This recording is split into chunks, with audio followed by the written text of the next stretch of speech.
जी class 10th का 3.5 का एक दूसरा क्वेश्चन है, दूसरा का 1 नंबर क्वेश्चन है। पढ़ के सुनाइए क्वेश्चन। पढ़ के सिर्फ हमको सुनाना नहीं है, क्वेश्चन आपसे क्या कह रहा है, आपको इसमें निकालना क्या है वो चीज हमको बताइए। ए और बी के किन मानों के लिए निम्नलिखित रैखिक समीकरण के युग्म में से अपरिमित रूप से अनेक हल होंगे। मतलब क्वेश्चन जो है हम बोर्ड पर उसे लिख दिए हैं, दिख रहा है क्वेश्चन ही दिया गया है। कह रहा है कि ए और बी के किन मानों के लिए, मतलब ए और बी का मान निकालना। किन मानों का मतलब ए और बी का क्या करना है, जैसे क्वेश्चन में देख रहे हैं ए और बी दिया हुआ है ना, यहाँ बोर्ड पर देखिए ए और बी लिखा हुआ है ना। जैसे कि इससे पहले हम जो क्वेश्चन पढ़ते थे उसमें एक्स का कोफिशिएंट मतलब एक्स का गुणांक कोई मान रहता था, ठीक, 1 2 3 4 5 6 मतलब कोई संख्या रहता था, ठीक। लेकिन यहाँ संख्या नहीं देकर के क्या दे दिया है, ए और, यहाँ भी क्या दे दिया, ए और बी। तो क्वेश्चन कह रहा है ए और बी के किन मानों के लिए निम्न रैखिक समीकरणों का हल अपरिमित रूप से अनेक हल होगा। अपरिमित रूप से अनेक हल। अच्छा ये हमको बताओ, अपरिमित रूप से अनेक हल कब होता है ये बताओ तो। A1/A2 बराबर B1/B2 बराबर C1/C2 होता है, तो अपरिमित रूप से अनेक हल। अपरिमित रूप से अनेक हल। अच्छा तुम ये चिन्ह पहचान के दिखाएगी हमको, अपरिमित रूप से हल का कौन सा चिन्ह है, ये है जी। अपरिमित रूप से अनेक हल है ये, बोलिए। ये चिन्ह जब होता था अपरिमित रूप से अनेक हल होता है नहीं, तब होगा जी ये चिन्ह है जी। तो फिर ई चिन्ह है, तो ई चिन्ह कौन सा है, तो ये तीनों चिन्ह में से बताइए कौन सा है अपरिमित रूप से अनेक हल का। हम तीनों नीचे वाला ये, इससे पहले ये वाला बोले थे, ओ नहीं, कंफर्म हो जाइए पहले कौन सा है, नीचे वाला ये वाला जी। ये क्या है तो बोलिए, ठीक है।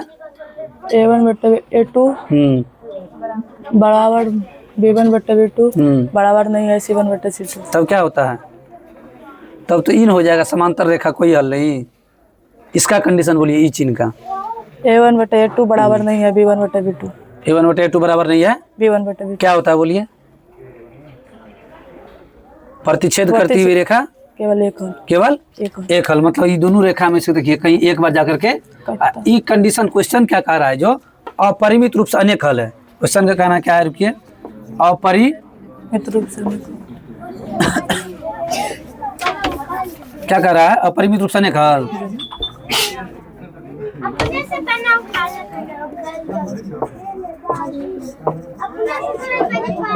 रूप से अनेक हल बोलिए, अनेक हल का कंडीशन बताइए तो। अनेक हल कब होगा बोलिए।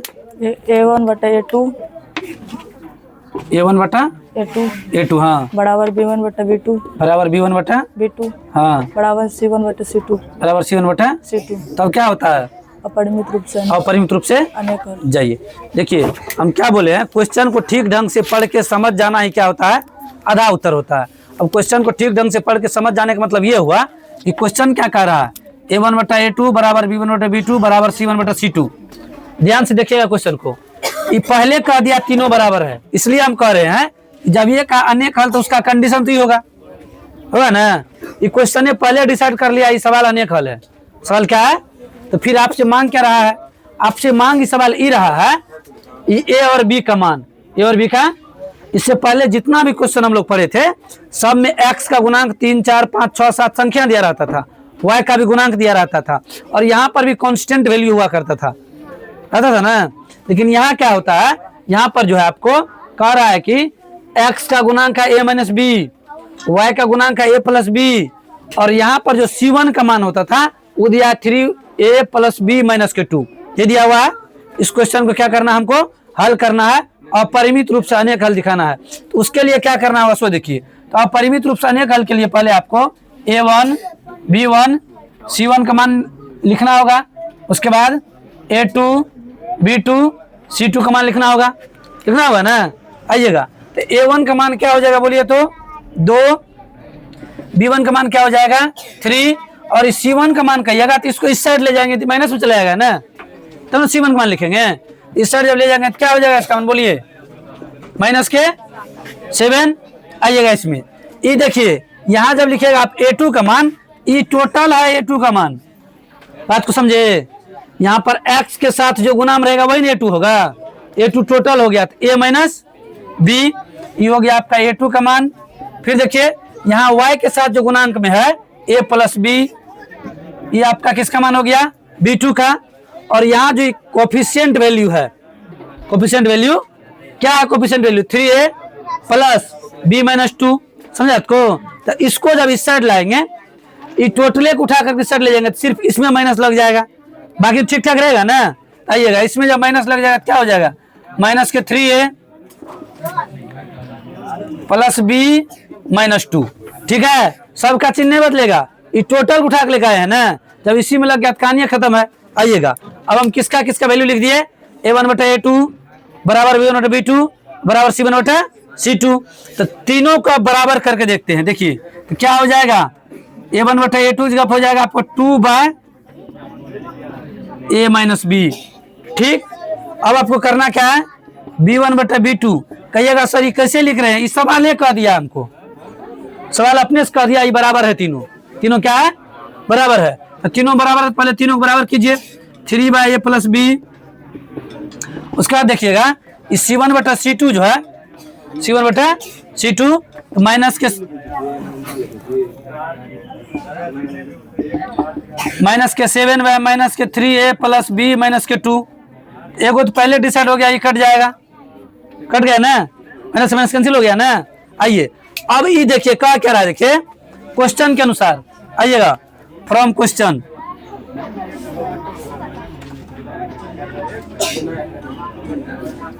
क्वेश्चन के अनुसार क्वेश्चन क्या कह रहा है? जो ये तीनों बराबर है, तीनों क्या है?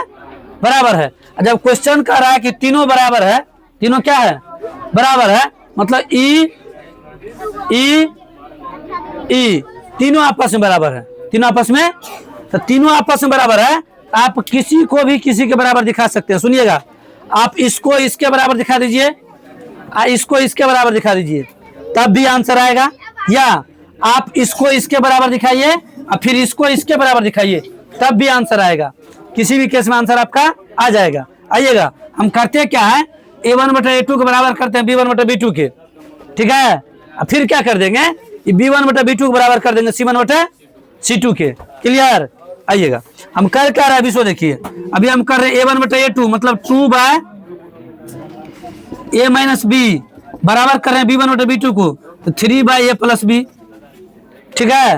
मतलब ई वैल्यू को ई वैल्यू के बराबर कर दिए, a1/a2 बराबर b1/b2, क्वेश्चन के अनुकूल। आइएगा, अब जब बराबर किए तो आप लोग तो जानते हैं कोना कोनी गुना जानते हैं ना, क्रॉस मल्टीप्लिकेशन जानते हैं ना, कोना कोनी गुना करने के लिए। तो गुना की जगह इसको 2 से क्या हो जाएगा? 2a, फिर प्लस, फिर क्या होगा? 2b, इसको गुना की जगह क्या होगा? 3a, इसको गुना की जगह क्या होगा? माइनस के 3b। अब देखिए, ए वाला को एक साइड ले जाइए, बी वाला को एक साइड ले जाइए, समझ रहे बात को? ए वाला को एक साइड कर लीजिए, बी वाला को ऐसा करते हैं। ध्यान दीजिएगा, यहाँ पर 2b, ये माइनस के 3b किधर लाते हैं? क्या हो जाएगा? ये माइनस के 3b से प्लस होगा। अब देखिए इधर है 3a, ये 2a किधर ले जा रहे हैं? क्या होगा? ये माइनस का 2a हो गया, तो 3b या 2b क्या हो जाएगा? 5b होगा। 3a में से 2a घट जाएगा तो क्या होगा? तो a का मान क्या निकला? इसको मानिए समीकरण 1, 2, इसको हम मान ले समीकरण। तो a बराबर क्या निकला फिलहाल अभी? 5b। a बराबर क्या निकला है? तो अभी हम किसको किसको बराबर किया, बोलिए तो? a1/a2 बराबर किया है। अब अगले में क्या कर देते हैं हम? b1/b2 बराबर कर देते हैं c1/, मतलब कहने का ई वैल्यू को इसके बराबर दिखा देते हैं, ठीक है। आइएगा, जब इसको इसके बराबर दिखाएंगे तो यहाँ क्या हो जाएगा? 3/a प्लस b बराबर 7/3a प्लस b माइनस के 2, ठीक है। पहले इसको गुना कर लीजिए, इसको गुना कीजिएगा तो क्या होगा? 7a plus 7b। क्लियर? अब इससे गुना कीजिए 3 से, 3 तिया 9a होगा। इसको जब 3 से गुना कीजिएगा तो 3 तिया 9a प्लस 3 को 20 से गुना कीजिएगा तो क्या होगा? 3b, मतलब इससे सब में गुना होगा, 3 दूना माइनस के। क्लियर? अब देखिए ए बी वाला एक साइड कर लीजिए, एगो अचर मान दिख रहा है ना, उसको उधर रख लेंगे, ठीक। ए बी वाला के साइड कीजिए तो 7a, 9a किधर लाते हैं? कौन सी में आ जाएगा? ये माइनस में आएगा, प्लस के 7b, 3b किधर लाएंगे, कौन सी में आएगा, इधर क्या बच गया, माइनस के 6 बच गया। आइएगा 7a में से 9a घट जाएगा तो क्या बच जाएगा रे, माइनस के 2a बचेगा। आइएगा और 7b में से 3b घट जाएगा तो क्या बचेगा, प्लस के बराबर माइनस के 6। यहाँ तक किसी को डाउट हो, यहाँ तक किसी को डाउट भी है नहीं ना। आइएगा अब देखिए यहाँ से, यहाँ 2a प्लस 4b बराबर क्या आ गया, माइनस के 6। अब देखिए यहाँ भी माइनस है ना। अब कहिएगा कि माइनस से माइनस कैंसिल हो जाएगा, माइनस माइनस क्या हो जाएगा, कैंसिल हो जाएगा। ठीक, देखिए इसको मान लीजिए आप समीकरण कितना मानिएगा, 4। क्या मानिएगा। अब ये जो a का मान है, ये a के मान की जगह पे जाके रख दीजिए, समझे। ये a का जो मान है किसके जगह पे रख दीजिए, a के मान की जगह पे। अगर यहाँ माइनस नहीं कैंसिल करते, 1-2 स्टेप जाने के बाद भी कैंसिल कर सकते थे, क्योंकि इस साइड माइनस है ना, वो कहीं भी कैंसिल कर देंगे, आंसर लिखते समय भी कैंसिल करके लिख देते। ठीक है, आइएगा तो यहाँ लिखेंगे a का मान समीकरण किस में रखने पर, नहीं तो समीकरण 3 का मान समीकरण कुछ भी लिख सकते हैं आप। a का मान समीकरण 4 में रखने पर, समीकरण 4 आपका है क्या, 2a प्लस 4b बराबर 6। 2 एक जगह क्या रखिएगा, बोलिए, एक जगह क्या रखिएगा, 5b प्लस 4b बराबर 6। गुना कीजिए इसको, 5 दुना प्लस 4b बराबर माइनस के 6, 1 है। अभी फिलहाल ही माइनस को रहने दीजिए, रुकिए, इसका थोड़ा सा काम पड़ जाएगा आगे में, बाद में हटा लेंगे माइनस। चलिए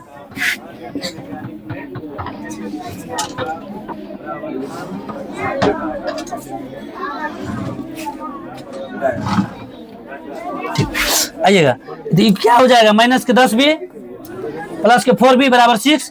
आइएगा ये माइनस के 10b में से 4b माइनस करेंगे तो क्या हो जाएगा, माइनस के 6b घटेगा। 10b में से 4b घट जाएगा तो क्या भी बचेगा, 6b बराबर माइनस के 6। अब देखिएगा यहाँ से b का मान निकालेंगे तो माइनस के 6 बटा माइनस के 6, मतलब ये 6 गुना में इधर आएगा तो भागा में माइनस से माइनस कट गया, 6 एकान, तो b का मान क्या आ गया, कह रहा था a और b के किन मानों के लिए निम्न रेखिक समीकरण का अपरिमित रूप से अनेक हल है। तो b का मान तो निकाल दिए, ये b का मान ले जाकर के आप रख दीजिए समीकरण किसमें, बोलिए, नहीं 3 में। किसमें, यहाँ b का जरूरी है ना, b का यहाँ सिर्फ मान रखेंगे, किसका माना जाएगा, a का। किसमें रखना है, हम n लाए हैं, 1 ले गए हैं, किसमें रखना बोलिए, समीकरण। तो लिखिए b का मान समीकरण 3 में रखने पर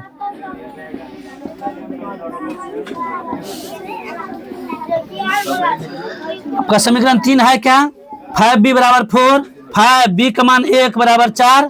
इसको जब गुना कीजिएगा क्या होगा, ये 5 एकान 5 बराबर क्या हो जाएगा, 4, नहीं 3 में ही, 4 में ही रखना पड़ेगा b का मान, यहाँ तो इक्वल टू हो जाता है।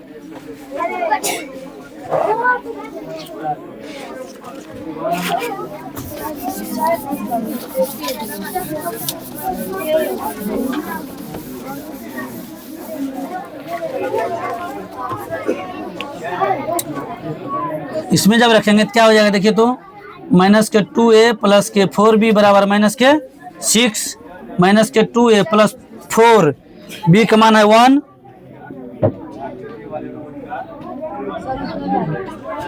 यहाँ तो b का मान निकाले हैं ना, a का मान चाहिए, एक मान निकलना है ना।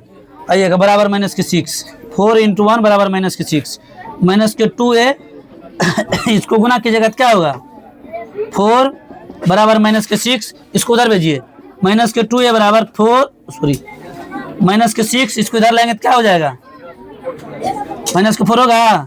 तो माइनस के 2a बराबर, इसको जोड़िएगा, देखिए दोनों माइनस सेम है, चिन्ह माइनस का आएगा लेकिन जुट जाएगा, माइनस के 6 माइनस के 4 क्या होगा, माइनस के 10। यहाँ आपका हो गया माइनस का 10, यहाँ से निकालिएगा a का मान, तो माइनस के 10 इसको इधर भेजिएगा तो क्या हो जाएगा, माइनस के 2, माइनस से माइनस 5 दूना ए का मान क्या मिल गया? तो कह रहा था कि ए और बी के किन मानों के लिए, ए और बी के ये जो समीकरण दिया हुआ था, अगर आप यहाँ पर ए की जगह पर क्या रखते हैं 5 और बी की जगह क्या रखते हैं 1, तो 5 में से 1 घटेगा क्या हो जाएगा 4x। इस समीकरण देखिए आपका बन के क्या रेडी होगा, देखिए यहाँ हो जाएगा आपका 4x। यहाँ देखिए ए की जगह क्या है 5, बी की जगह क्या है 5 1 6, तो प्लस हो जाएगा 6 हुआ है, ठीक। और बराबर किससे रहिएगा 3 को ए से गुना कीजिएगा, ए का मान कितना है 5, 5 दिया हो जाएगा 15 प्लस बी का मान है 1 में से माइनस के 2 घटेगा तो माइनस का 1, 15 में से माइनस के 1 घट जाएगा, क्या हो जाएगा आपका 14, क्या हो जाएगा तो 3a कहाँ लिख रहे थे 4x प्लस 6y बराबर 14। ये आपका समीकरण है, ये आपका क्या है समीकरण है। और ये आपका पहला समीकरण यहाँ दिया हुआ था और दूसरा समीकरण देखिए इसका दुगुना आप कहिएगा सारी समीकरण सही है गलत है, यहाँ चेक भी हो जाएगा। देखिए a1/a2 काटिएगा क्या आएगा बोलिए 1/2, b1/b2 काटिएगा क्या आएगा बोलिए 1/2, c1/c2 काटिएगा क्या आएगा, हो गया तीनों आपस में बराबर।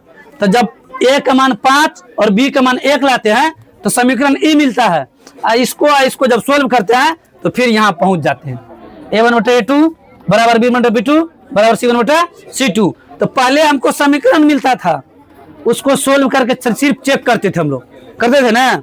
यहाँ क्या किया है मान निकलवाया तब समीकरण बनाएंगे तब चेक करेंगे सवाल सही है कि नहीं है, ये भी चेक करना है, ठीक है।